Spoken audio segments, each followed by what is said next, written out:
Center, single back is Gibbs. Goff turn, gives it to Jameer, to the end zone, touchdown Detroit Lions. That's the way you make a statement on the road on Monday night to start a football game, straight down the field to the end zone. It is 2nd and goal from the 1. Goff out of the gun, hands it to Montgomery, tries the left side, did not get in. It's going to be 3rd and goal from inside the 1. Ball's loose on the ground. They say he did get in. Late call. There it is. Touchdown, Detroit Lions. Better late than never. Out of the gun. Jackson's got it. Running to his right. Wants to throw. Now being pressured. Ball's loose on the ground. It is recovered by Jackson, but it does not matter. That's Lions football. A 4th down stop by this team. Jackson tried to roll out, had a run-pass option, and Jack Campbell was there to knock that ball loose. That is a big-time stop by that defense.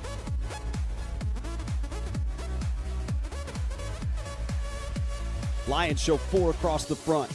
There's the snap. Jackson back, looking right. Pressure comes. Jackson still looking. Stepping up. Gonna get hit. Gonna go down. Al-Quadin Mohammed got him. Goff out of the gun. Montgomery to his right. Jared's got it back and looking, throwing right side. Wants Amon-Ra. End zone. Got it. Touchdown, Detroit Lions. What a delivery that time by Goff, where only Amon-Ra with those late hands could pull it in. And the Lions are an extra point away from drawing even once again here in Baltimore.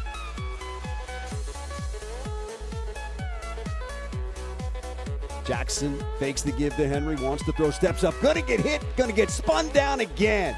That's another sack by that Lions defense. That is Al-Quadin Mohammed for the 2nd time tonight. 96, that is big, man. Big news coming out tonight about Scotty Montgomery. News you might not like. Center, turns, gives. Amon-Ra flips it out to Gibbs. He's to the house, baby. Touchdown, Detroit Lions. Oh, that is beautiful. Goff hands it to Amon-Ra. Amon-Ra flips it to Gibbs, and the Lions have got the lead back. The real reason Mike Kafka was hired. From the Lion 19, Jackson out of the gun. He's got it, wants to throw. Jackson looking, stepping up. Now he's going to get hit, going to go down. Sack back outside the 20-yard line. That football came out.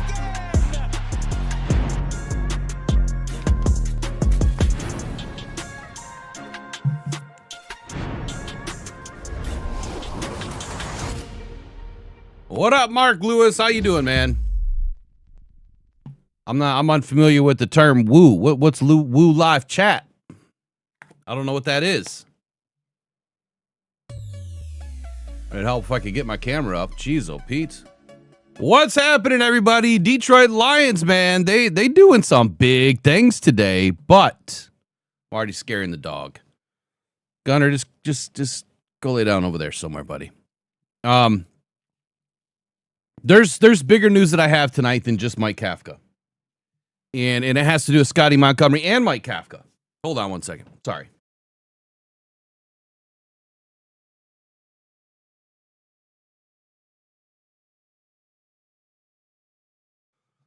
Dog's going nuts tonight because I'm being loud. I'm not normally loud at 8 o'clock at night. I don't do many evening shows. Tonight was going to be a pop-up. What a better night to do it with Mike Kafka getting hired today.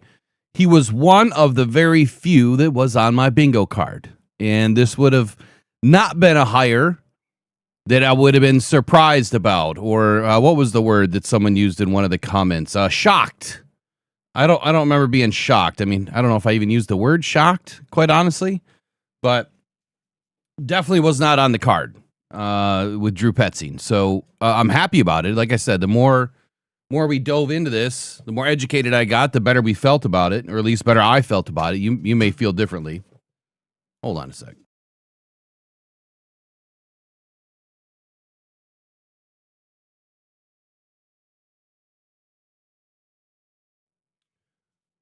Anyway, give me 10 seconds.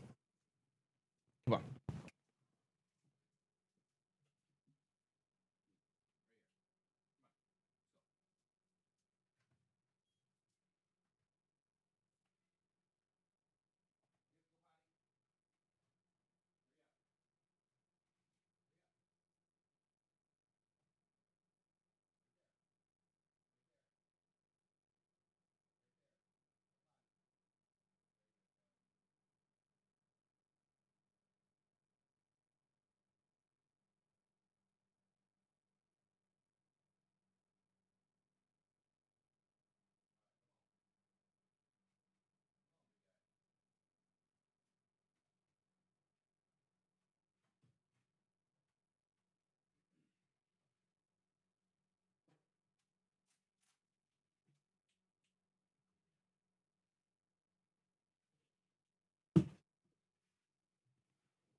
All right, sorry about that. Anyway, let's just dive right into this. I plan on getting into the chat tonight too. I don't want to make these evening episodes uneventful, because that's what they used to be, man. It was just all chat and all fun.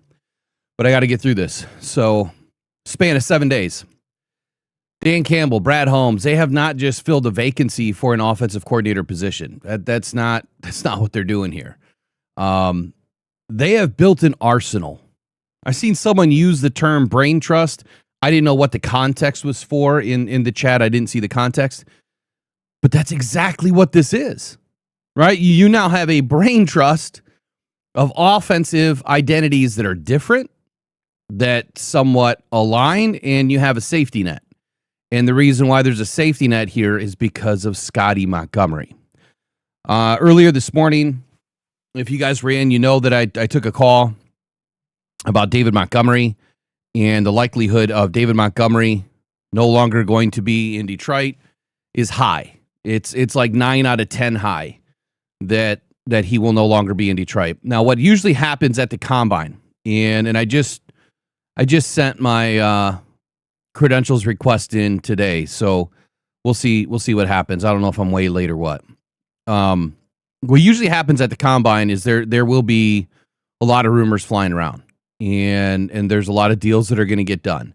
Now, the legal tampering period technically is not till the Monday before free agency, right?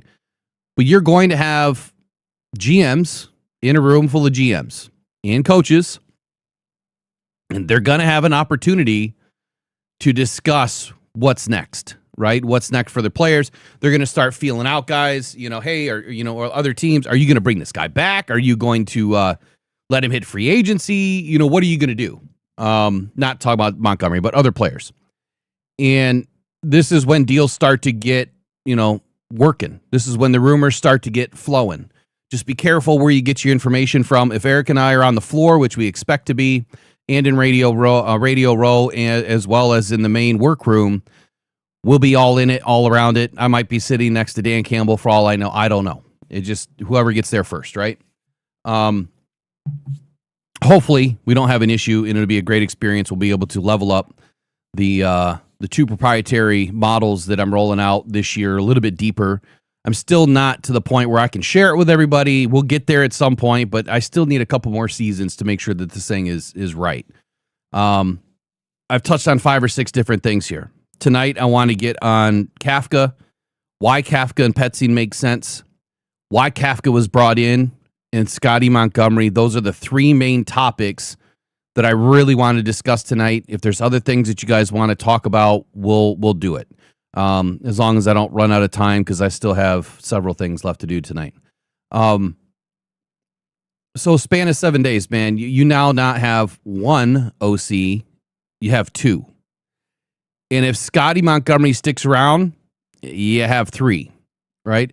I'm a bit surprised. I know a lot of people, including myself, thought that Scotty Montgomery would be the natural selection for the next hire at OC. I was not all in on the Hank Fraley thing. I thought it was a great, opportunity for him, but I just wasn't thinking that would have been a good idea for him, especially if you're just trying to keep somebody to keep somebody. So here we are. It's the 26th of January. We have 2 offensive coordinators, one of which a lot of us talked about, Mike Kafka. He's one that was on my bingo card. And now he's here. I mean, I was at the store. I get a text from Trace. My kids are calling me. They're like, what is going on? Why do we have another OC? Did we already fire Petzing? And I'm like, no, I think he's getting his contract done today. Everything should be all right. But it got me thinking, like, what did I write about Petzing back on January 13th? So 13 days ago, what did I write about this guy? Let's do a little bit of revisionist history, I guess, and let's dive into what I said about Kafka. So his most recent position was interim head coach at the New York Giants. Didn't go well, right? Did not end well. Kafka was kind of thrown into a situation, wasn't great. He even had to fire somebody while he was there, but he had a formal interview for the head coaching position. He didn't get it. And it was at that point that he was, free out in the market to do whatever he wanted to do anyway. There was other coordinator positions, the Bucks, obviously the Lions. He's exploring all options. And then, a whole bunch of jobs opened up, like 17, 18 different offensive coordinator jobs. You've got 10 different head coaching jobs. He clearly wasn't going to be a fit, at the other head coaching opportunities. Doesn't mean that if he's not offered one tomorrow that he wouldn't take it. I'm sure that he has a similar deal just like the other guys do. If a head coaching opportunity comes to knocking, he's probably going to get to rocking the heck out of Detroit. But Kafka's stock it's fascinating to me because he was that quarterback whisperer for Patrick Mahomes, right? And he had that legendary couple of seasons there with Patrick Mahomes. And then the other question I had in this article was he the captain of a sinking ship? Which one was it? Was he the legendary quarterback whisperer, or was he part of this sinking ship in New York that, obviously didn't end well for Daboll or anybody else? I lean to the fact that he is more of a schematic architect. He's more of that quarterback whisperer type of guy. Probably not a head coach at this point, and is a better role player, like a coordinator. And so, where does he come from? He's kind of at that intersection of Daboll and Andy Reid is what he's bringing to the table. It does involve the archetype of the West Coast RPO hybrid. So there's our first parallel, right? Between Petzing and Kafka is the West Coast offense.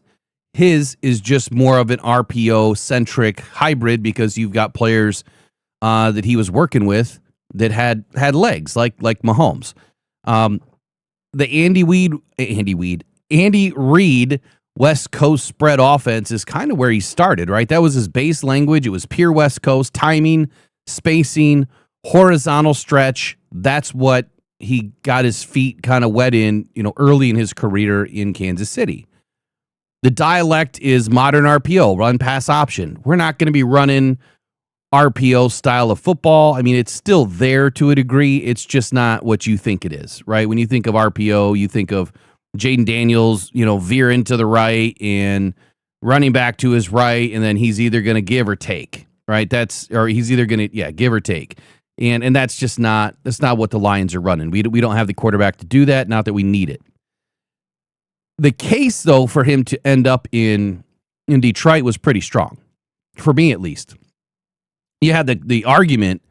It's funny. I don't even know why that came out of my mouth, but you have the argument for Kafka that maybe it's not statistical dominance, I guess, for him, but crisis management, which is really good. And in the Giants' 2025 season, derailed by injuries, just like us.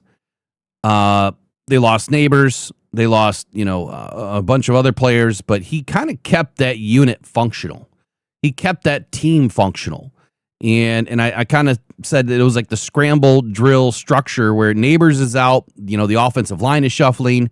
Kafka was pivoting to the heavy RPO and the quick game to protect his quarterbacks, which didn't really help a whole lot this year because Jackson Dart was running his head into other people's heads.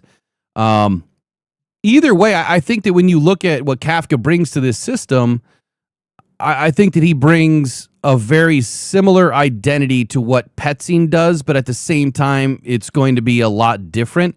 He does bring a spread element. So where a lot of us have been having this conversation over the last couple of weeks now, or week and a half, that are we going to lose the spread? Is it a waste now with Jameson Williams? Is the spread offense going to disappear? Is the vertical game going to disappear? Should we trade, J-Mo and try to maximize draft picks? There's a lot of different conversations that you could have about what's next, right? The truth is, we won't know until July. That's when we'll see it. Some of us will see it a little bit earlier. The insiders, the beat reporters that'll be, on scene earlier, they'll see it earlier. And hopefully we get some reports about, what they're doing before I can get my butt onto the field, which hopefully this is the year. I thought that he fit well because the golf protection plan is what I thought Kafka was going to bring. He's a master in masking a bad offensive line. Thank goodness we have a good offensive line that is still, it's young, it's growing. We got some, elite guys on there as well as some guys that probably should retire. Coming to Detroit, is the same analogy that I'll use for every offensive coordinator. You're leaving the go-kart, you're picking up to the keys to the Formula One Ferrari, right? That's what's happening when you leave New York or anywhere else right now. There's a handful of teams that you could say this about. He's getting the keys to the kingdom of an amazing group of guys, group of players that can be dominant from every sense of the word. It's just getting them to be cohesive. I think that he would be able to unleash Gibbs, the scheme that excels at getting the running backs into space against linebackers is very similar to what Petzing is going to do too. So there's good ideology between these guys. There's good pairing of their schemes, and I think what Kafka is going to bring that's a little bit different than Petzing is going to be the pass game. Let me get my other notes up here. The pass game is where I feel that there's going to be a better opportunity for Kafka to put his fingerprints on this offense. What I see, hold on, let me get my notes in front. What I see here is you're not just looking at titles per se between Kafka and Petzing. And if you're looking at just titles, I think we would be missing the point. I don't think that you bring Kafka in just to be the hired helper for Petzing. That's not what it is, and I'm going to tell you why in a moment. What I hear and what I know, we don't know if it's going to happen yet, but what I'm hearing, you have a committee of geniuses, is what Dan Campbell has now produced. Is this a risk that Dan Campbell took on Petzing, and then he's like freaking out the last week and saying, you know what? I need to go ask Sheila for $5 million a year, or whatever it costs to bring in Kafka. I have no idea what the number is. Just throw numbers out there. And goes there and says, look, we could miss on one. Well, we did. We missed on Lynn. Ben was in the house. Ben was a great choice. Ben did great things. But then we missed on Morton. I think that was a knee-jerk reaction, that they didn't have a lot of time to hire. There wasn't a lot of guys on the market. They made a bad choice in bringing Morton in, and at the same time, maybe they thought that they were going to kind of wing that one. Things would be okay. It wasn't. Morton was a disaster. I think he alienated himself in the locker room and the guys, and I think it was just a disaster. It wasn't a fit. So when you start looking at how these guys fit together, I think that they're the same to a degree, and I think they have differences. And I don't think that Kafka is just a helper. Kafka, in my opinion, is bringing the brilliance to this offense, the shine to this offense that Petzing won't have. I'm not saying that Petzing can't do it all, because I think he can. But I think that you're going to add another layer in this pass game, the vertical game, the spread game, that Dan doesn't want to get rid of. And I don't think he would have got rid of it just with Petzing, but now you're doubling down on two OCs just in case either one doesn't work out or someone's about to leave. And whether that's next year or this year, Dan doesn't want to be left in a hole where he doesn't have another guy ready to go. I'll tell you what I'm talking about in just a moment. Here's the profile of Mike Kafka and why the pairing with the air raid brain and Petzing's ground and pound game and that 13 personnel brawn is kind of a perfect formula in 2026 for the Lions. The philosophy I'm going to go with, fire and ice. That's what I'm calling it. To understand how this works and why it works, I think you have to understand these two coaches from opposite ends of the football spectrum. Drew Petzing is going to bring the muscle. He's a disciple of Kevin Stefanski tree. His offense in Arizona was defined by heavy personnel, the muscle, right? In 25, despite injuries, he used 13 personnel, 3 tight ends, more than almost any other coordinator in the league, not named the Rams. Pretty impressive the way that he was able to keep things together. And there's a lot of people out there from their keyboard in their mom's basement or whatever that are just throwing Petzing underneath the bus and saying, well, he couldn't orchestrate an offense. He couldn't get wide receivers open and blah, blah, blah, blah, blah. Well, why would you have to get wide receivers open if McBride's going for 1,240 yards? You wouldn't have to, right? But all of your receivers were on IR or injured, and your running back after week 3, week 9, week 12, week 14, you get the point. They didn't have anybody. So in 2025, who was Petzing going to throw the ball to? Oh, Michael Wilson, a rookie. Yeah, made him look like an amazing player, didn't he? So no, I don't think that Petzing can't get receivers open. No, I don't think that Petzing can't work with young guys and develop them, because he clearly just showed us that he could. He took Wilson the distance. He took McBride the distance. That's success. And then what they were able to do in the ground game over the last 3 seasons was pretty good as well. Top 5, top 4, top 3, I think, over the last 3 seasons. Mike Kafka is bringing that surgical precision, I think, to the offense. He's that Andy Reid royalty, right? And he spent 5 years in Kansas City, and he served as Patrick Mahomes' quarterback coach during their Super Bowl run, and it was pretty impressive. His philosophy is built on spacing, timing, making those quarterbacks' life easy through protection schemes. In New York, even with a chaotic roster, Kafka's offense was still top 5. Top 5 RPO, run pass option usage in 2025. The alignment and how they fit together, this is kind of where the magic happens. They kind of overlap a little bit. You have the RPO protection. You have Petzing's gap runs that are powerful, but they're expensive, right? You're utilizing a lot of resources at the offensive line. The pulling guard, it leaves pass protection wide open. So how do you fix it? Well, you have the Kafka fix. You have part of the RPO game, which, again, Jared Goff is not going to be running RPOs to what you're thinking, but he will probably be moving a little bit. Jared Goff rolling out is a beautiful thing. Whenever we see Jared Goff on a naked boot, stretch, whatever play he's running, when he starts to move, things start to open up. He's not going to move and try to run and gash you for yards. No, he wants to move to get players open, right, and have a better throw down the seam.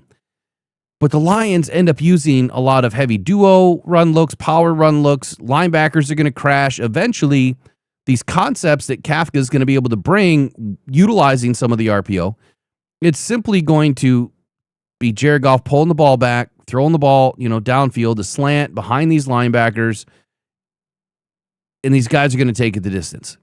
If Jamo sticks around. And I say if, right? I'm not saying I want Jamo to go anywhere, but I say if because we don't know what's up Dan's sleeve. We don't know what's up Brad's sleeve until we know. And there could be some players on the move that we don't expect. And that might be the all-in play that everyone's been asking for. A lot of people have been asking about, we need another edge rusher. We need to spend $50 million on an edge. We need to go all in and do this and that and the other thing. It wasn't the answer, because if we did, we wouldn't have any money. We still don't have any money or draft capital right now, or salary cap right now. It would be even worse. If we went and did what the Packers did, we wouldn't be anywhere in a position to make the moves that the Lions need to make this season.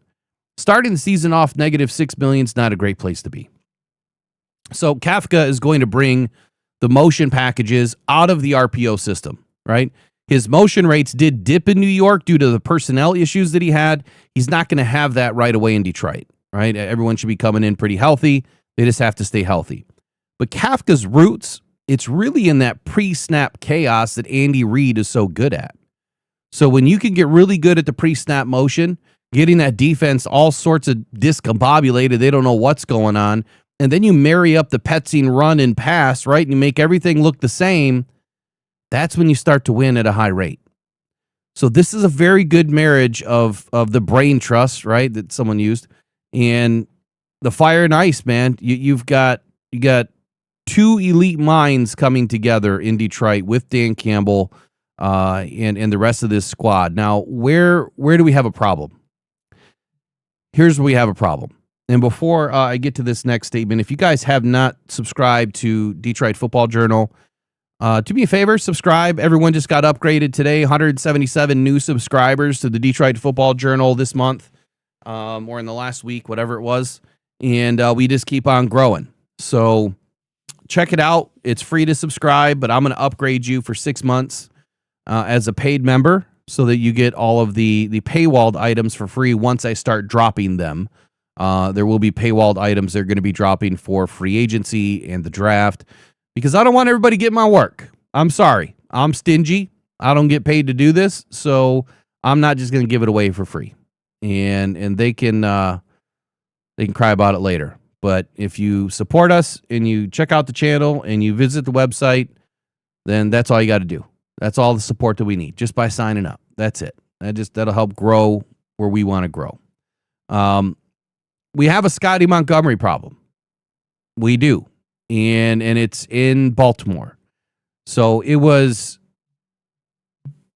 spoken earlier today. I was visiting one of the Baltimore Ravens sites. Actually, it is BaltimoreRavens.com. They're talking about Scotty Montgomery today getting his interview, right? And this is not just that Rooney Rule token bull Nike that everyone keeps saying.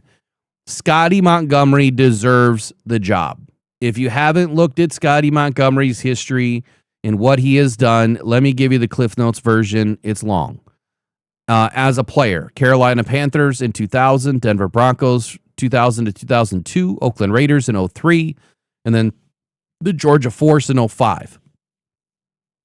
As a coach, he immediately started at Duke in 2006 as wide receivers coach, and then in 2010 he moved on to Pittsburgh. So 4 years, 4 seasons at Duke, and then he stayed 2 or 3 seasons at Pittsburgh as a wide receivers coach. He went back to Duke as an assistant head coach and the offensive coordinator, passing game coordinator, and the wide receivers coach in 2013. In 2014 and 15, he was the associate head coach, offensive coordinator, and quarterbacks coach. And he stayed there through 2015, and then he moved on to East Carolina in 2016 to 2018, where he was the head coach. And then he came to Maryland in 2019 and 2020, where he was the offensive coordinator again and quarterbacks coach. Then he moved on to Indianapolis, where he was the running backs coach in 21 and 22, and then since has been in Detroit, started off as the assistant head coach and running backs coach in 2023 and 24, and 25 to present, he's been the assistant head coach and wide receivers coach. He is a 2-time second team All-ACC 1997-1999. So he has a good history. He deserves anything he has coming to him. You spend this amount of time playing football, coaching football, you're going to get a shot at some point. All right? 25 years. Scotty Montgomery has been playing and coaching football at the college and professional level. That's a long time. That's a very long time. And you guys know Scotty, right? You've heard him talk. The dude knows the stuff. He's very intelligent. He's very snappy. Clearly the right guy for whatever team he ends up on. But Baltimore is loving Scotty. They really are. Matter of fact, he was their first. Jesse Minter was made him his first contact. And so when you come from Detroit, Jesse Minter was in Ann Arbor, right? But now, I said that all backwards. When you come from Ann Arbor and you go to Baltimore, you were around Detroit.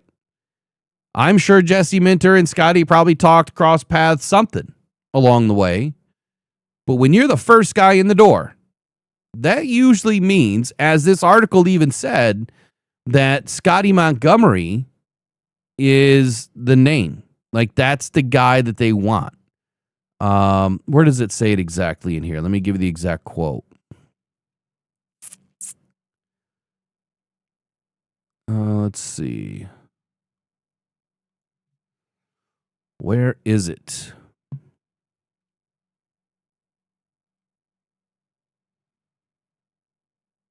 I don't know why I'm not seeing it. I'm trying to read it too fast. But anyway, somewhere in this article, they mentioned that Scotty Montgomery was the first guy in the door. It was the first interview that Minter wanted to get done. And so that makes a lot of sense to me. So I reached out to somebody. You guys know I got a couple of dudes that help me out, that I can lean on for information. And I just asked them the simple question: what do you know? Why would we hire Kafka today when Scotty is interviewing in Baltimore? Something doesn't seem right. They said, you're right. Word is, Scotty more than likely going to get the job. And when that happens, J-Rod, I don't know. I don't know the answer to that. I throw that out there because someone always says that they're the Rooney Rule. But anyway, Scotty Montgomery, the updated evaluation that I have on the situation is, given the latest news out of Baltimore, that Jesse Minter, when he officially requested the interview for Scotty Montgomery to be the offensive coordinator, that this wasn't so much of just a, come in and do the interview thing. Like, Jesse really wants Scotty Montgomery to take this position. I can't tell you where my source comes from. I can't tell you anything more than that. And I can't even tell you if Scotty's going to take the job, because Scotty's got to take the job and Jesse has to offer the job, right? Those two things have to happen. But it made a lot of sense that the Lions hired Kafka today in the wake that Scotty Montgomery could be departing Detroit and would end up becoming the new assistant head coach in Detroit, Dan Campbell's right-hand man, is what I'm hearing. Doesn't mean it's going to happen. Everything is a rumor until it happens. But that's what I'm hearing, and that's why this hire made so much more sense than it didn't. Because like I said, when I heard it, I'm like, what's going on here?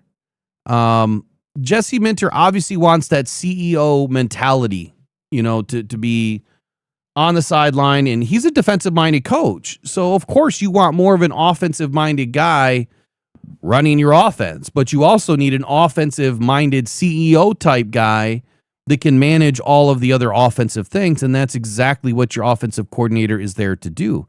He can't afford to hold his offensive coordinator's hand, right? He's a new head coach. He's young, and he's never done this before. He can't afford to be in both rooms in managing everything. He has to have the freedom to allow his guys to do what they're there to do, right?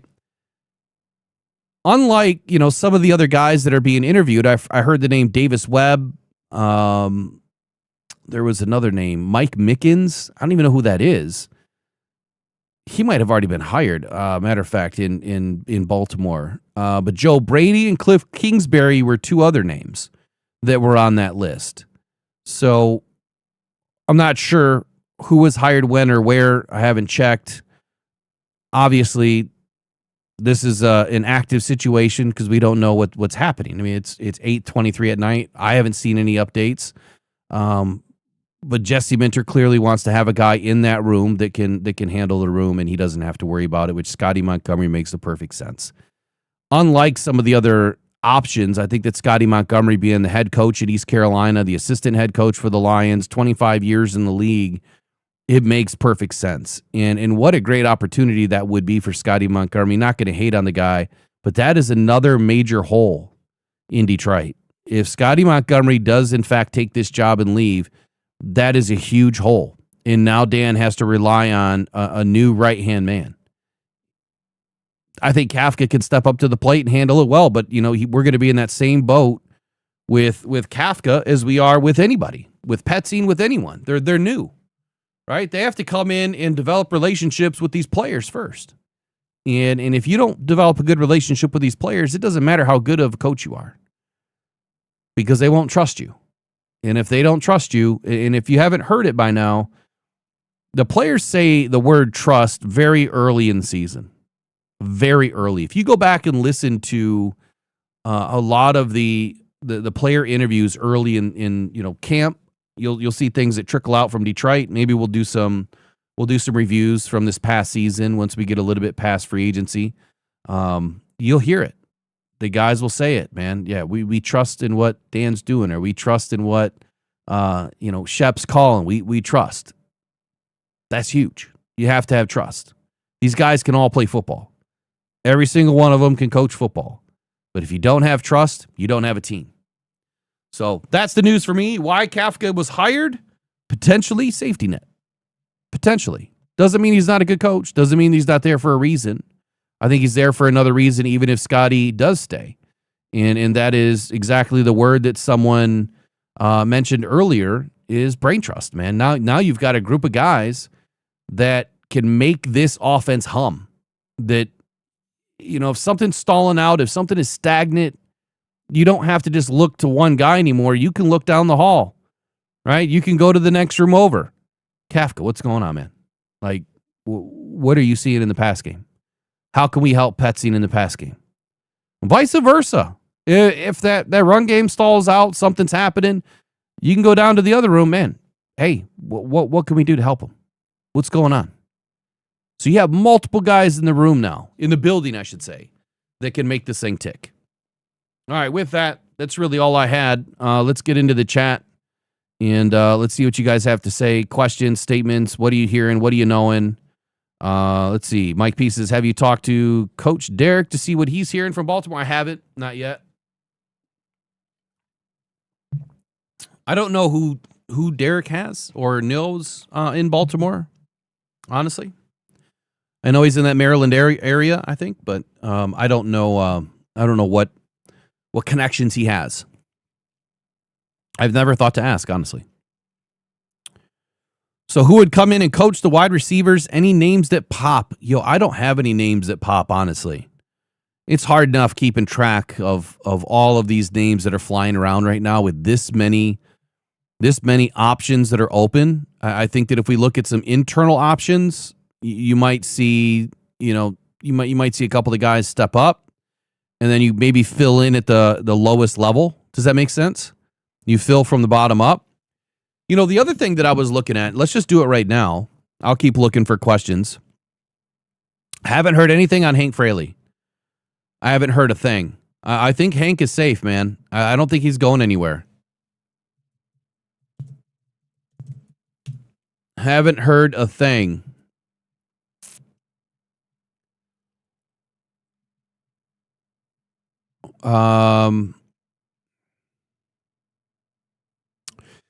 There is one thing that I heard. There is one thing that I heard about Hank Fraley. Whether you like it, agree with it or not, Hank Fraley was instrumental at bringing in Drew Petzing. So he loves the run game style of Drew Petzing. There's a relationship, I guess. There's a connection between Fraley and Drew Petzing that goes far back. I guess they, I'm trying to remember here. Where was that connection? Minnesota. Petzing and Fraley were at Minnesota together. So that had to be back in 15, 16, 17, somewhere in that range. And I would say that that's where they probably shared some of the same ideas about the run game. But he was instrumental in bringing Petzing in from the simple standpoint that he likes what he's doing on the ground. So when you have your offensive line coach that likes the offensive coordinator that's coming in, and they similarly see the same thing, that's obviously going to want to keep Fraley in town, you would think. Right? That's a good relationship there. Why would you want to go anywhere else?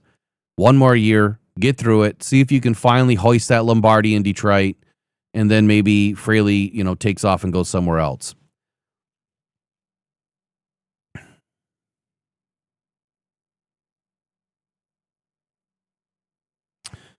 Kiara Waymer, I would think that Hank stays given Petzing higher, but we shall see. I think he'll stay too. I do.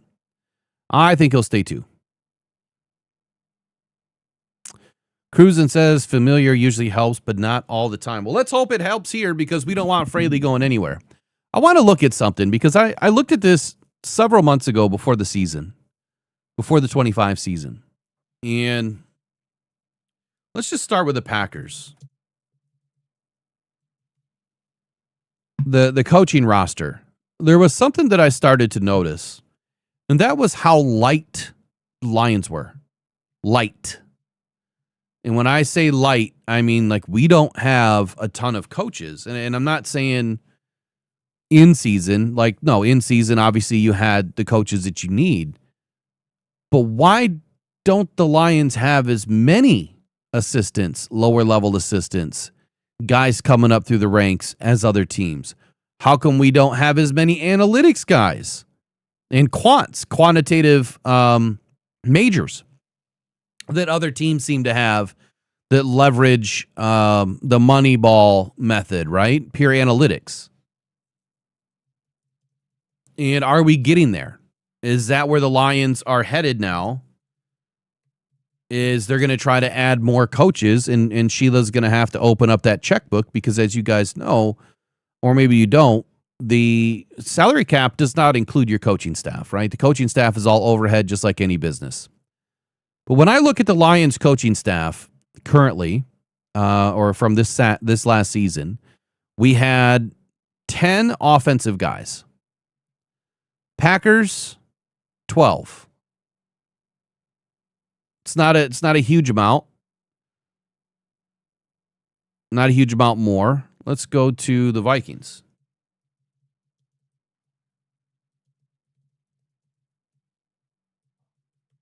And I'm only bringing this up because I'm curious. Like I'm interested in what they're doing. Now, I know some of this information may not be 1,000% correct. Wow, what is going on in Minnesota? It's a loaded question. They just have them all blended together. Is that what's going on here? They got head coach, coordinators, and assistant head coach, and then they've got position coaches. So let's see, they just have 1, 2, 3, 1, 2, 3, 4, 5, 6, 7, 21, 24. So they have 24 coaches altogether.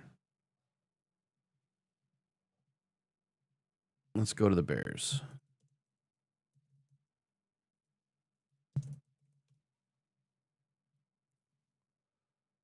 God, Ben is ugly. Just kidding. Let's see. The Bears have 1, 2, 3, 1, 2, 3, 4, 5, 6, 7, 22, 23, 24, 25, 26. 26 coaches, 27, 28, 29. They have 29 coaches, including their coordinators. That's a ton. So there's something to this. It goes even deeper than this, and there's more information that I'll get another day. I'm not going to do it all right now. But just a quick look, when you look at the Lions coaching staff all together, they have 10 on offense, 9 on defense. So that's 19. Special teams, they have 2, or at least had 2. That's 21. And then strength and conditioning. I didn't see where anybody else included strength and conditioning in their... Oh, no, they do here. Packers do. But the Packers have 9, 17, 20. They have 20, 24 altogether. So they're kind of light like the Lions. The Lions have 19, 26 altogether. Point is, I always felt like the Lions were light on coaches. Like we just don't have a ton of coaches coming up through the ranks. And I think that you would be smart to invest more into your coaching roster, your coaching tree. Bring some extra guys in. Now the Ravens, from what I listened to with the Petsing interview that I did the other day, that's on the video section of the channel, is the Ravens do that 20 and 20 deal that Petsing came up in. Let's take a look at the Ravens coaching real quick. I'm just curious if they have a separate section or how many coaches they have. They have 4 coordinators. Head coach, that's 5. Wow. 1, 2, 3, 4, 5, 6, 18, 22, 23. Wow. 1, 2, 3, 4, 5, 6, 7, 8, 9, 10, 11, 12, 13, 14. You've got to be kidding me. 14 plus 1, 2, 3, 4, 5, 6, and 3 is 18. That's 32. 36. They have 36 coaches and assistants. That's at least 10 more than anybody else. Like 7, 8 more or whatever than the Bears. And that's because they have a section called staff, where they have all of these 20 for 20 people that are working for nothing. They work a ton of hours. They get like $20,000 and they work their asses off. That's incredible. It's absolutely incredible. So it's something to kind of pay attention to, right? When are the Lions going to bulk up on their roster? as far as coaching and bring these, bring the level up of their coaching, because right now we are down a couple. I don't think Johnny Morton's on here anymore. Clearly, he's gone. But anyway, what do we got for questions? Anything? Yeah, I'm hoping everything works out too, Cruisin', man. I don't want to see Scotty go, but if he goes, he goes. And the Lions have to be ready. So news of the night, if you're just now joining, is what I'm hearing is the Kafka hire is kind of a safety net for Dan Campbell in case Scotty Montgomery does accept the job in Baltimore. That gives him an immediate number 2, and that allows the Lions to keep on moving. And it gives them a second option with an offensive coordinator. God forbid something doesn't work out with Petzing, which I'm not expecting, but it's better to have more eyes than not enough, right? And if you've got 2 guys that are well-versed in the offense, clearly Sheila was okay with paying the extra money because Kafka can't be cheap. He can't be cheap. You're probably paying both those guys around the same kind of money. Wouldn't that be crazy if Kafka was getting paid more than Petzing, though? Wouldn't that be nuts? I don't think he would, though. Who's Nolan Rucci? If we're talking players, man, I'm not even in there tonight. I'm not in the brainwave of that tonight. Not prepared on that one. But you know what we can do, Peter? Why don't we do just a dummy mock draft for the heck of it? Tonight was just I just wanted to be quick, get in, give you the news, talk about Kafka.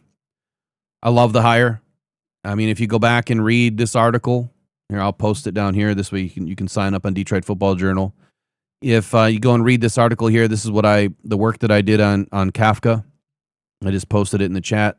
It's pinned up at the top. A lot of creativity with this guy, a lot of red zone creativity, RPO layering, Sam Laporta usage, so he likes to use tight ends as well. And that Y ISO concept that he utilized a lot in Kansas City. And the protection plans, for Jared Goff. There's all of that stuff that Kafka's bringing to the table. He's a very smart dude when it comes to offense. And I think he's going to fit in just great. Appreciate you. What is that? RL Jackson 0524, new listener. Love your content. Appreciate it, man. Just know tonight's an unplanned one. Usually I'm very strict on making sure all my content is buttoned up. And I'm not like all the other channels or some of the other channels. They're all different, but some channels do heavy chat and that's all it is. I used to at the very beginning. And then once you start going, 5 days a week, 2-3 hours a day, and then I was also doing night, it just kind of got to a point where we had to single that out. And in the off season, we tend to do that more because there's not a lot going on. So in the off season, which we've been in now as Lions fans, we'll be bringing back the night shows and, some later afternoon stuff that I'll be popping in and doing as I have time. But I do want to dedicate one show a week to just getting in and getting into the fans, man, getting to learn, who you are and meet some new people, have some good conversations, let you guys take control of it, open up the phone lines and let you guys talk it out. That's what it's all about, is to call in and talk it out, man. And we always have a very well-behaved chat, too, for the most part. We kind of say, like, this is where the adults are in the fan base. Not that, every other channel or fan base are great, but we try to keep things a buck over here, man, above board.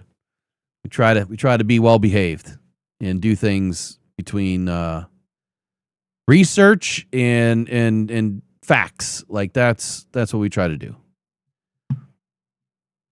That's what we try to. Hey, look at that. Robbie's sending out some memberships, man. Danny Stevens, congratulations. We'll get back to doing some of that too. But if you're interested in free agency and draft work, this is where you want to be. Tomorrow night, we'll be doing a live feed, or I'll be doing the live feed of the East-West Shrine Bowl. We have a fun time with it, getting to learn about some players and make our lists so we know who to start looking at. Matter of fact, I want to bring something up. Speaking of players, so I lied, Peter. I got one player I want to talk about, Caden Proctor. And then I got 2 players I want to talk about. So Caden Proctor was pulled aside by the Lions scouts at the East-West Shrine game. Now, Proctor's not playing in the game, but he did show up to do some practice. He's, kind of running around, doing some drills and that. And Lions scout pulled him aside. And I mean, he talked to a lot of scouts, but Proctor was one of the first prospects that I started to work up this year. And he is the highest left tackle on my list right now. Yes, there's other guys. And, there's Maui Goa. I think he's good. I like Proctor better. There's a couple other guys. Matter of fact, let me pull this up. There's a couple other guys that I like. I just know the Lions probably won't have a shot unless we do something crazy like trade David Montgomery, get a couple of picks or a pick that maybe we can package to help move forward in the draft. But even be that as it may, Caden Proctor is my guy right now.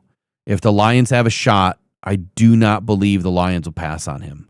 As long as all of his stuff checks out, I don't think anyone's going to pass on Proctor, really. I think it is an absolute crapshoot between Maui Goa, Fano, and Proctor right now. It's a crapshoot. It really depends on what you're trying to accomplish. What's weird to me is I honestly read somewhere today that someone said I'm out on Proctor because Alabama didn't have a run game this year. That's not all on Proctor, is it? No, I don't think it is. But then if you go in and look at where they ran and how much success they had running behind which part of the line, well, they had a lot of success running behind Proctor. And so there's, you got to go deeper than the surface level, right? Surface level stats say, well, they only had 70 yards and, run this game. Okay. But where did those yards come from? Where did they have the success? Who were they running behind? And then that opens up that door to layer number 2. You start getting into the next gen stats and deep off into Sumer stats and all that, and it just goes on for days and days and days. But there's another name that popped up, and I watched a couple of his snaps today, and for some reason I can't find him in my main scouting profile, but he's definitely there. Caleb Proctor. Have you guys done any research or anything on Caleb Proctor coming out of Louisiana? 6'3", 280. Defensive lineman. Have any of you guys watched any of his pop-ups today?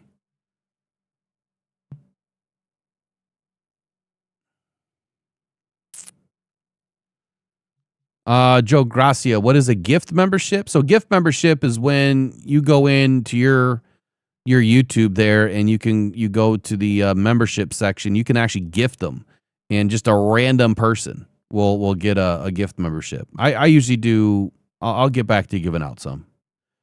But did you guys see Caleb Proctor today? Did anybody see it? Because if you didn't, I'm doing a video on it. But let me see if I can find this video. This will be in the video too. I hate to give it away, but this is impressive stuff.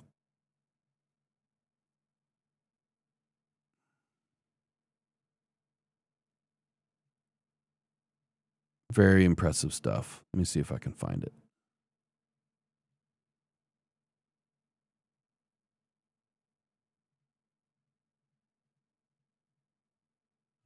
Come on. Where's it at? I want the full thing.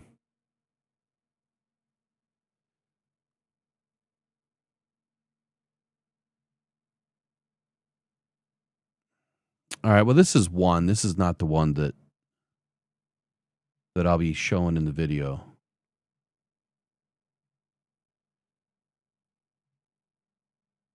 All right. Caleb Proctor here. Make that a little bigger. Here we go. Obviously, he's splitting right now. He's splitting the guard tackle.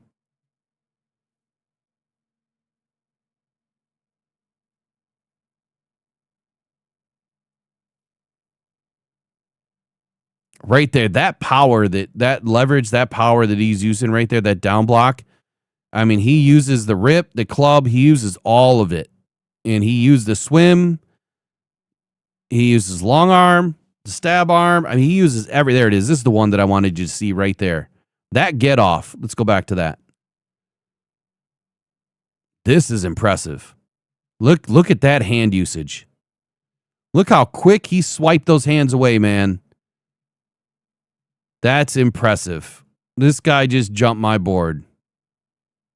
I cannot wait to see him in action. He's going to be a faster Lee McNeil type player. He's probably better suited in a 3-4 defense. But man, if you put him out on an edge, not only can he go inside, but he's got the speed to get after the quarterback too. And that vicious type of hand usage, not many players have that. He's impressive. And that's just a couple of snaps. Pretty impressive stuff. All right, what else we got in the chat? How high do we need to get to be... Oh, to get Proctor? You know, I don't know. Everything's going to change. You know, when we do these things, let's do a draft mock. When we do these things now, well, we did one back in December, I think, didn't we? Everything changes quickly. But the last, I guess we'll do 2 rounds because we don't have a 3rd round pick. The last month or so, things really start to change and change a lot. If you remember, I've talked about it a lot, but the first year I started doing this, I watched guys go from the 10th, 11th, 12th rated, you know, day 2 late to all the way up to the 5th pick in the draft, Devon Witherspoon, the guy that I watched the entire time. I thought the major jump was going to happen. It did. That was impressive. But he deserved it, man. He's a damn good corner. And he probably would have been in Detroit had he not gone at number 5. Which means we probably wouldn't have got Jahmyr Gibbs unless we would have traded up and instead of not taking Jameson Williams, we would have been able to get Jahmyr Gibbs. It's funny how things happen. All right, we're just going to do 2-round draft. We'll do a couple of them. Man, you can't even see this. What is going on here? What's up with all the colors?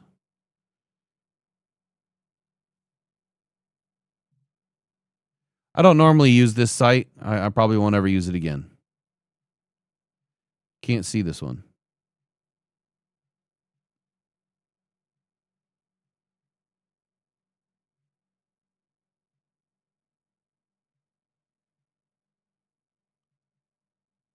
All right. Trade offer. I won't take any trades right now. All right, so pick 17. Fano will win at 16. I like this Kenyon Sadiq. If he slips to 17, I wouldn't be surprised if Brad pulls the trigger on what could be the best tight end in the draft. Let's see. Who else do we got? Oh, hold on.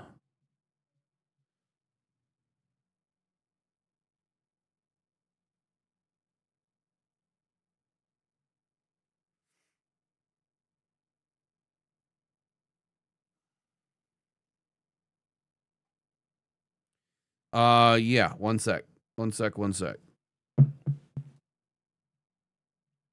I just got to get it open, man.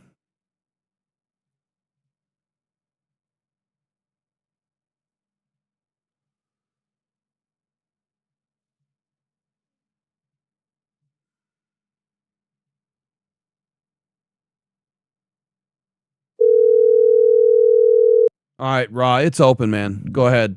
You can call in while I'm doing this. Let me get through this draft real quick.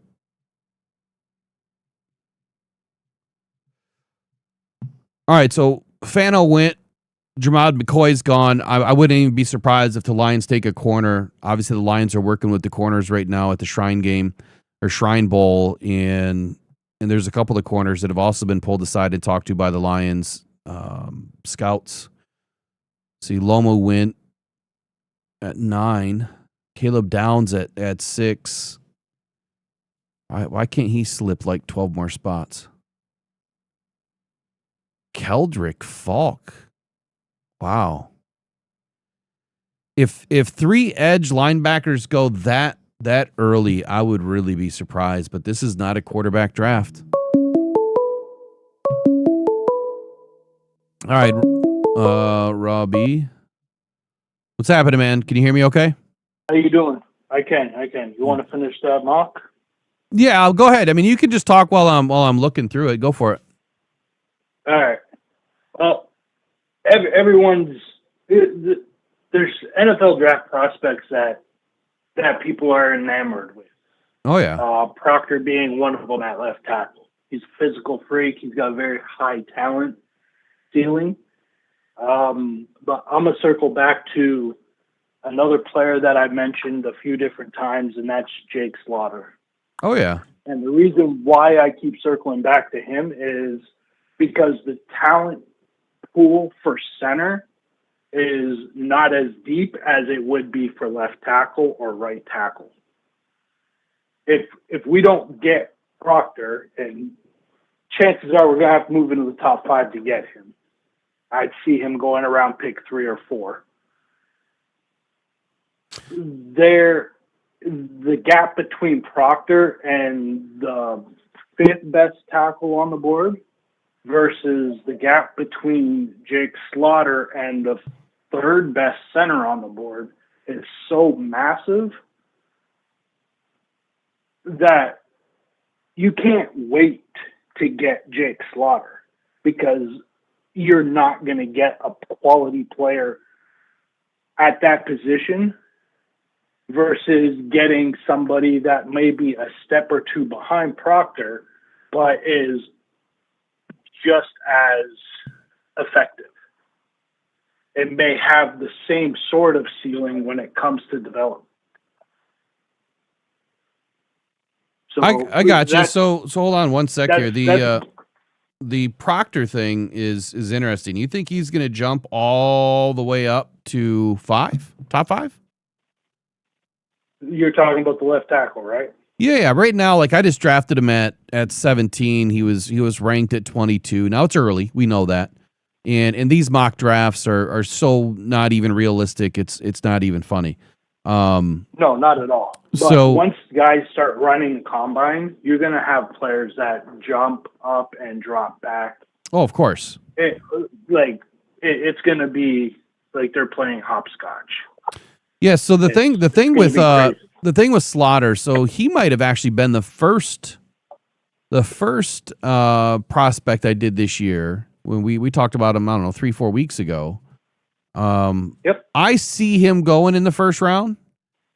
Right now, I think he's late round 2 is where he's kind of marked. Matter of fact, I'm on pick 50 now. Let's see if he's still available.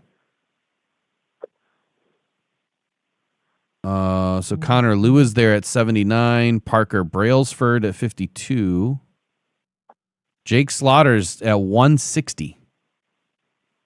I don't know. Yeah, I don't know what people are smoking. I don't know. This is PFSN. I've never done this one before, but PFSN is way off.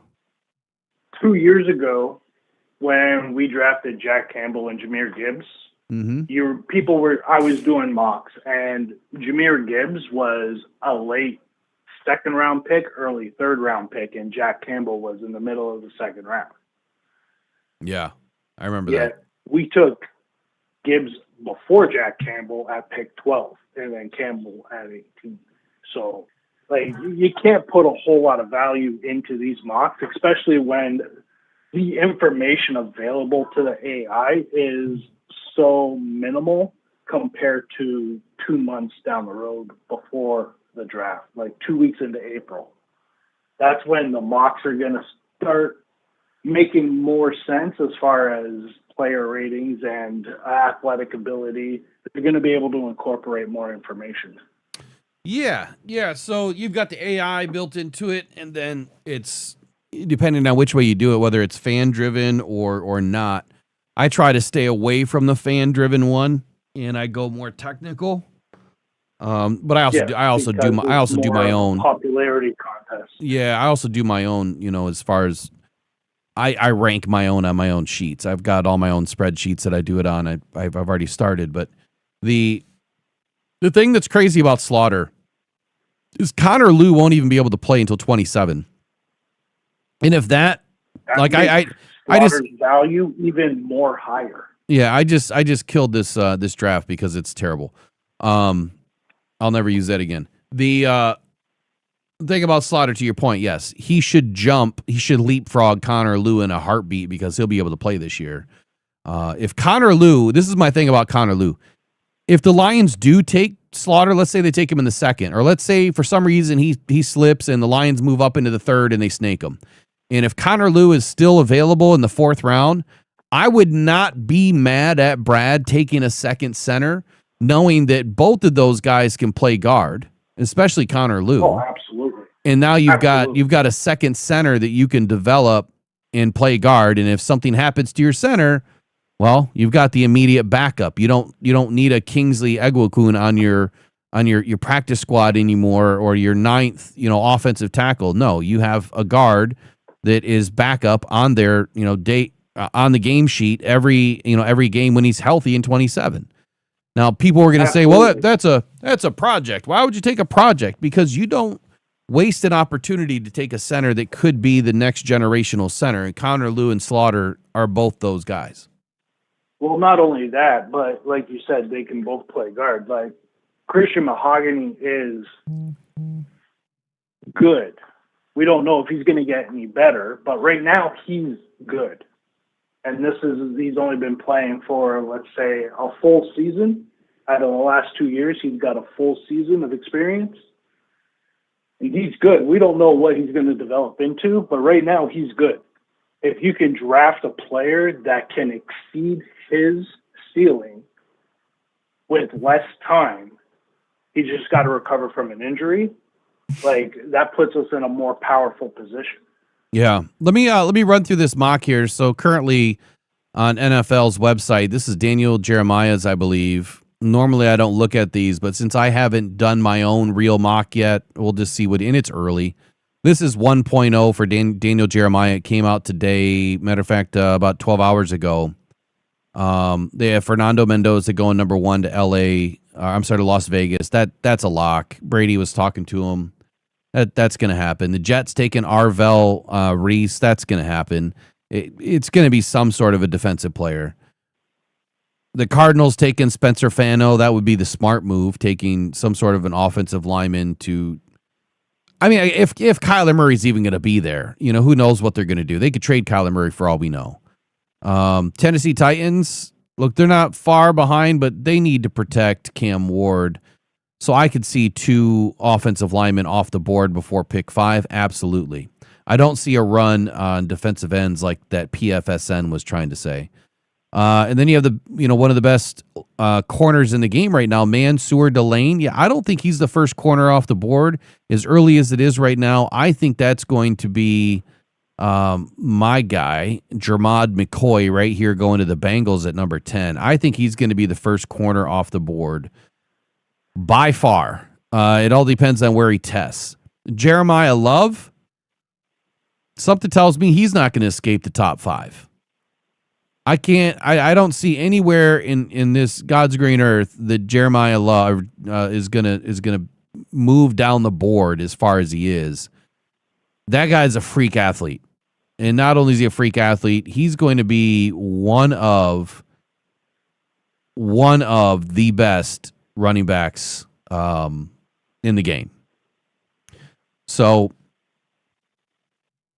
What do you think about the top 10 that you see here? I don't know if you've done any research yet or how far off you into it, but Mendoza makes sense. Reese is top 5. Spencer Fano, top 5. Maui Goa, top 6. Dramad McCoy, Mansour Delane. I don't know if we have 2 corners that go top 10. David Bailey. Look, I said in my write-up on David Bailey that he was probably going to slip into the second round. But again, we'll see. It's early. Sonny Styles, I think he's the best overall linebacker to a degree. I don't know about number 7. Ruben Bain, he's pretty impressive, but there's some other guys that are creeping up on these guys right now. There's some big names that I think could slip. Caleb Downs, safety, I would love to see him end up in Detroit. He's probably going top 10 for sure. Yeah. Colton Hood, I haven't done enough work up on. Makai Lemon, I haven't done enough work up on.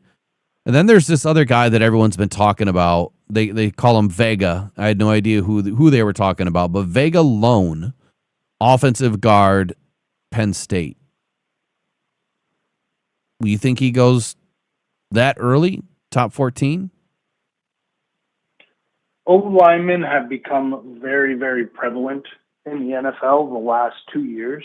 You see teams trying to grab as much as they can earlier in the draft versus later, just because of the quality available.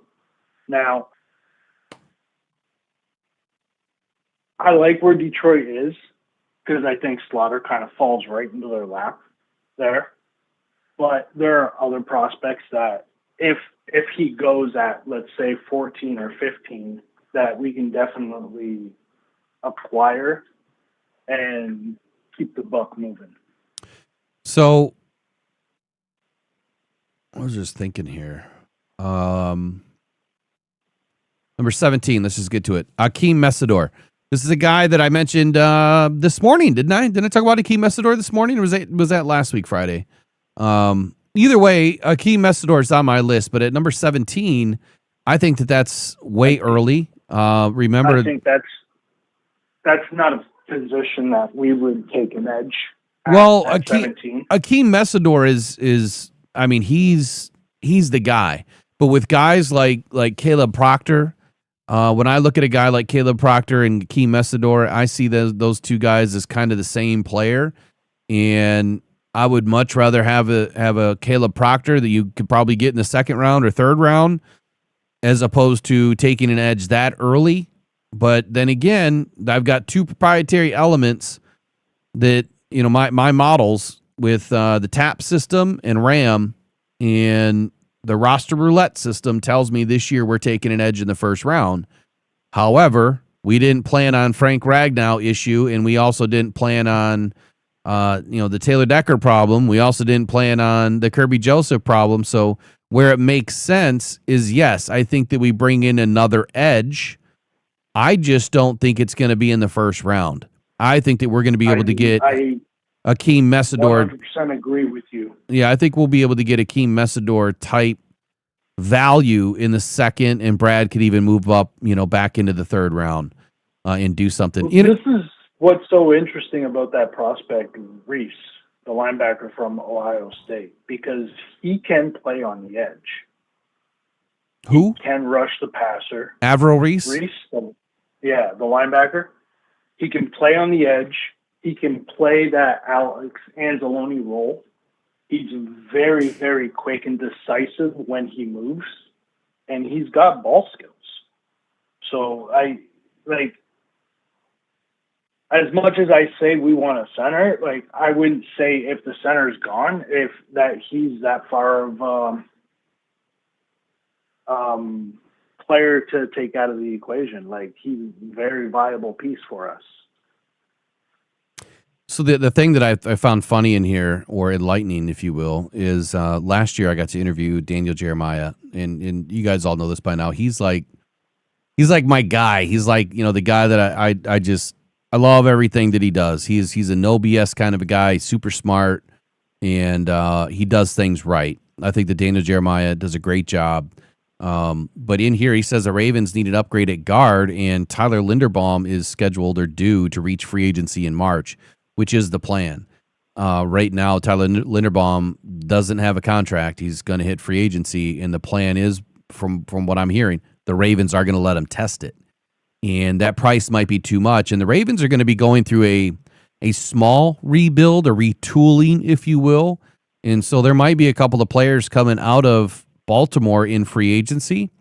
We need to keep our eyes on Baltimore for some players that might end up in Detroit. I don't know if it's going to be Tyler Linderbaum, especially given the price tag. But if the Lions do settle up on center in free agency with Tyler Linderbaum, if he does fit the Petzine gaps, style of a scheme, then that does open the window for somebody like Akeem Essador or another edge player if they drop to go in the first round. Would you agree with that? Or do you think there's still bigger needs? I think this is my opinion right now, and I know this may ruffle a few feathers. I don't think our defensive side of the ball is as big of a need as everyone seems to believe it is. Like you brought up multiple times, first half of the season, we were top 10 defense. Easy. Calvin Shepard and top 5. A collection of our starters. We didn't even have them all back. Like Ali McNeil wasn't back yet. Aiden Hutchinson was just getting a bounce into his step halfway through the season. Right? So I think our defense is pretty good. We do need to acquire talent. I'm not saying we don't need an upgrade at a few places, but I like the safety depth that we developed with those third, fourth, and fifth string DBs.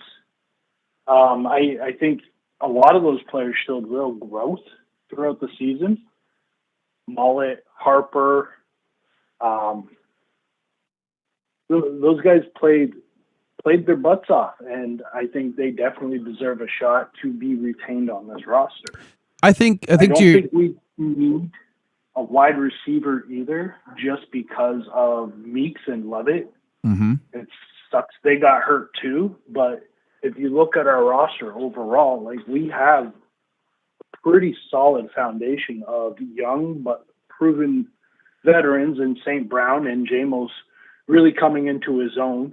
I mean, the man only had 68 catches and almost had 1,200 yards.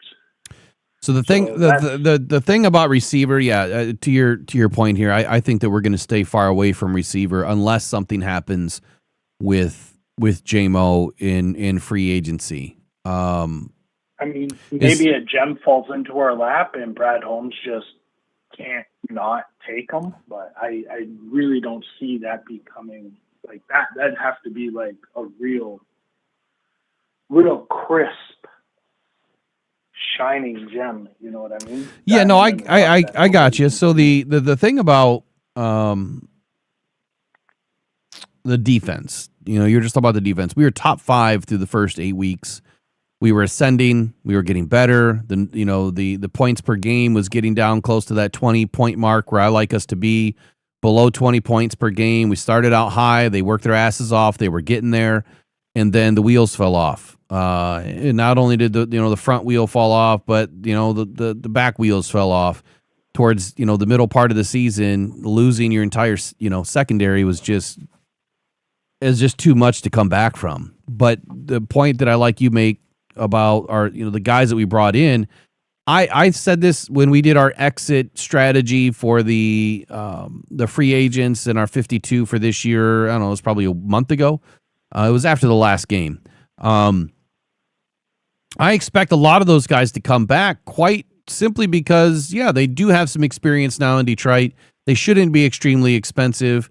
But most importantly, if you go and look at a lot of the stats and you see how well our backup safeties were actually playing, we had 3. They were playing tremendous. Yeah, we had 3 or 4. I think we had 3 that were in the top 16 as far as ratings and ranks in the second half of the season. So it's not like, Arthur Maulette or, Avante Maddox, Rockison. It's not like those guys were playing terrible. It's just they were at the mercy of the rest of the defense that was no longer there, and it was pretty tough to play cohesive defense when you're missing a lot of guys. I want to talk about this next guy here, Emmanuel McNeil Warren, coming out of Toledo. I really like this kid so far. I'm not yet into the phase of doing a lot of defensive secondary yet, but put Emmanuel McNeil Warren on your list. I do feel like this is a Lions guy through and through. He's 6'2", 202. He immediately is going to be an upgrade to the Lions secondary in that safety room. If in fact the Lions do decide to go after a safety in the first round, I don't think he's going to slip to the second round. I don't see that happening, but man, if he did, the Lions better snatch him up in a hurry. Long downhill safety capable of bolstering a team's run defense, and that's what I love the most. He plays an enforcer role over the middle and is the most valuable when he's playing near the line of scrimmage in that robber positioning, which is identical type of position that Brian Branch used to play in the slot. And even when Brian would come down, out of the free safety position, he would play that robber role quite a bit. He anticipates well in coverage. He's quick to close, according to Daniel Jeremiah, on receivers, but will need to be protected by scheme to prevent speed mismatches. That's a big knock for me, being protected by scheme. So I'm not so sure that he's going to match up well in a man system. Then he's urgent in run support. He has feel for slipping blocks, meeting runners early to the carry. He's a rangy tackler, but he needs to quiet his feet when diagnosing and flowing downhill to tackle. Warren might be pigeonholed schematically, but he's good at his job. So the scheme, I'm wondering what's his scheme, and what did Toledo run? What did Toledo run that he was good at? Sounds like it would be a cover 2 type of defense, Tampa 2, so that he can play a short zone to mid zone, but also be in position to challenge running backs who break inside. Well, here you go. Look at this. He's peanut punched his way to 9 career forced fumbles. That is a Dan Campbell prerequisite right there. We love guys that want to punch the ball out. That is Calvin Shepard and Dan Campbell through and through. His weaknesses are showing up right now as excessive bouncing and movement during run diagnosis. That's the quiet your feet take that he had a minute ago. Needs to settle the feet sooner. Downhill dives open him to loss of containment against the run. Won't be as versatile in coverage on the back end. So I'm gonna have to watch some film here. If he's more of a liability in coverage, I'd probably run the other direction. But there's some things to like about this kid for sure. Jordan Tyson, again, I'm out on the receivers, especially in the first round. There's another guy that I thought he had. Oh, there's Caden Proctor at 24. The fact that Caden Proctor is at 24 makes me happy. Like, you know what? Keep mocking him there, please. Keep putting Caden Proctor there. That gives the Lions a shot. Here's a player I'd like you to take a look at.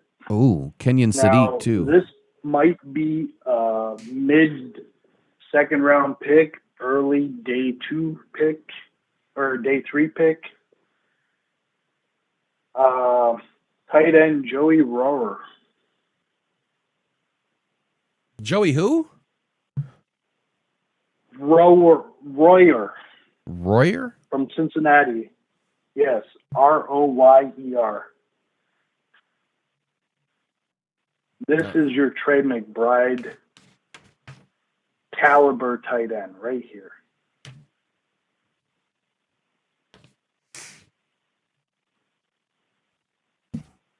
Joe Royer, Cincinnati Bearcats. Yeah, I don't think I've looked at him at all. All right, he's on the list. All right, appreciate you calling in, man. I'm going to dip out. It's 9:15. I still got like 4 articles to write. Yes, sir. Well, we'll catch up with you tomorrow on the Rise and Grind Morning Show. Thanks for calling in, man. Have a great night. Rock on, Detroit Lions. All right, brother. Take care. The infamous Raw Bees. Do me a huge favor. You guys enjoy the rest of your night. Make sure you subscribe to Detroit Football Journal. Get that free membership for 6 months on me. All you got to do is take any article or just go to DetroitFootballJournal.com. There'll be a box that pops up that says, put your email here. Don't put a credit card in. You don't need to pay for anything unless you want to, but you don't have to. I'll be more than happy to give you a 6-month free subscription.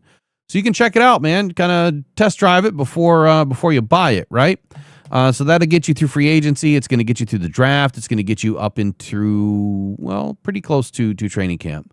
And then after that, we'll see where we're going. Got a ton of work to do, but I need your help. I need your help because I need you to send me the prospects that you want me to look up. I do a top 50 every year, and those are the top 50 that I'm doing. If you want me to do any others, got to send them to mailbag@rockdown.com. Simply just put in the subject line, draft prospects or free agent prospects. Give me a list. I don't care how many's in the list, and I'll get to as many as I can. That information is going to start pumping fast and furious. As soon as the Super Bowl is done, I'm hoping to have a lot of things done. So I've got a couple of weeks to get a lot of these articles written and a lot of research done and a lot of film watched. But I need your help to do it. So appreciate all you guys as always. Pretty soon here, we've got multiple more channels that are popping. I'm hoping that I'm going to be able to get back to doing just an audio podcast, and then that'll also be available on other channels. I'll let you know what those channels are. Once I get them loaded up with some audio that you can, maybe enjoy. I don't know. If there's anything you'd like to hear, if there's any subjects you'd like me to cover, please, again, email it to mailbag@rockdown.com. And then we'll get back to doing like our gripes and hype, which maybe we'll come up with a different name this year. But it's all fans all night. Call in. It's all about you. We're going to do it once a week. It's kind of a mailbag thing, so you can send in your questions. You can ticket text. You can call in. You can text. Whatever you'd like to do live. Appreciate you guys. Probably go to Detroit Lions. In the next one, we'll do some actual mock drafts. I'm just not ready to do mock 1.0 yet. I'm not there. I'm not ready. And as soon as I am, I'll let you know.